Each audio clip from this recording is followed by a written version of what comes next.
Patal fatu se whapoponga le nei o Tala mai Ausetalia le Radio Samoa.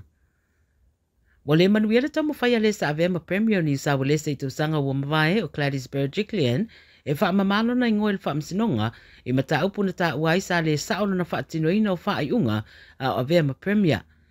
O le wha masino siri o Andrew Bell na wha iloi na mai le wha iunga nei le so wha tumo wina isu e suenga sa whaia na ilo ai wa so lia Berejiklian na wha tuatuanga o tangata lautele sa tu ina ia te ia. O le vau le lua fese fulu ono ma le lua fese fulu valu na ave ai o ia ma te utupe muriane ave ma Premier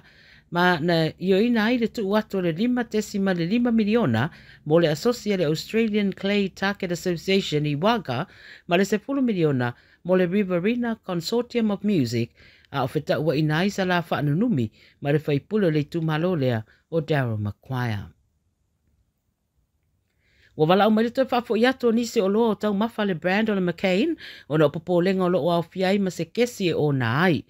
O loa e pei o frozen nuggets, burger patties, potato bites ma fries, le wa wala o mai toi whafo i atu. Wa li putia le 9 News o loa au mai atu nu i whafo, mai ma tele na whaatau i whalo loa intia i New South Wales, Victoria, Queensland, South Australia, ma le ACT. Wala apta ia tangata whaatau ia awane i tue tau samina, ai whaafo i loa i whale o loa na whaatau nei, o na o le kesi e peo na whita ua ina e ono a apia i le whaale tonu le mānawa, whaale tonu o māma ma tau mole. E le imaua leo le li i leo lo sa ilia se i banga na le isi na o lato o lua, i le whaale blawa na tupu mai Austral i le tui sauti si sifo sini le pō na pō. Pai mai le 7 News o lo i le vai ngā leo le isi ali ina maua le mai o le whaalongo ina o whana e lata ane i le 16th Avenue i Austral po o le te a leo le se fulutasi le pōna pō. E le ilewa na whaalongo ina le pāpā ane o whana a la vea loma se ta avale i se no fuanga lata ane ma sosola e se mai iaia li e to lua. Na maua leo pulu whana i tono le ta avale lea ma maua i Malaysia li i 4th Avenue whai mai i tolu sfultau sanga le matua. O lo sosoani nei la i su e ngā leo au tau sa i di ai leisi sa o la to lua.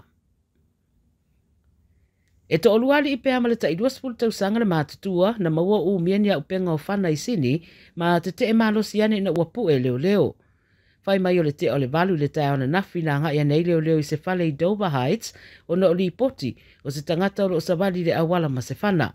Na tau fia leo wha i le ta avale wha atasi mareisi tangata sa o la to lua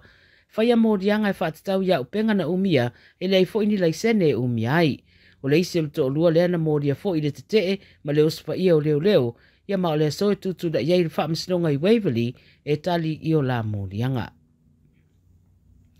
Tala muli, ola pele miti le auta i to ofito Ausetalia i le tu pāo lii e whina wai mō sana pine mai le Olimpeka.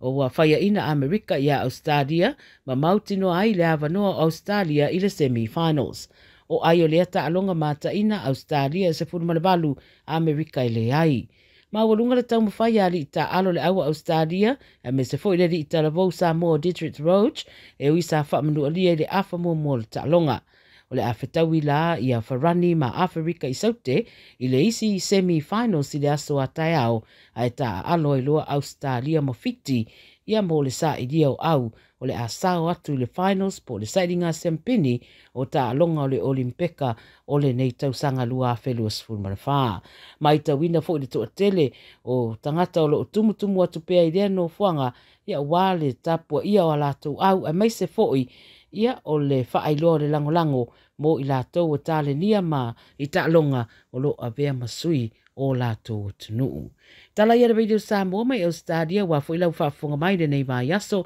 tātou tue whairo e fo i le vai aso mua pe a mamori ati eilo tau soi fua masa mātou ola, a ia manuia tele le whae ungar vai aso, wha soi fua ia.